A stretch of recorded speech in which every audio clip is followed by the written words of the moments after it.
تقرا كتب ولا تتفرج على افلام؟ ده دايما السؤال اللي بيسأله اي حد بيتفرج على فيلم مقتبس من رواية. ويبقى دايما السؤال ده عامل زي الانمي ولا المانغا، ايه فيهم الافضل؟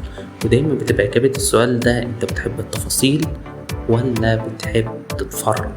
الموضوع عامل زي الناس اللي عندها خيال واسع. لو عندك خيال واسع وعندك تعمق بالروايات والقراية هتقرا الكتاب هيبقى أحلى 100 مرة. هتحب إن أنت تشوفه، هتحب إن أنت تتخيل كل كلمة أنت بتقراها. ولكن لو أنت حد عملي ما عندكش فكرة إن أنت تتخيل، ما عندكش الوقت إن أنت تقرا كتاب، فالفيلم بالنسبة لك شيء مميز. الأفلام بيبقى فيها مشكلة لما بتبقى مقتبسة من رواية، إن بيتم تحريك بعض الأحداث لتناسب رؤية الفيلم أو عشان نقدر نعملها كفيلم. عشان كده بنشوف اختلافات كتير في هيبتا، في عقوبة عمارة يعقوبيان، في حاجات كتير جدا، فولت في اور ستار، أفلام ياما جدا.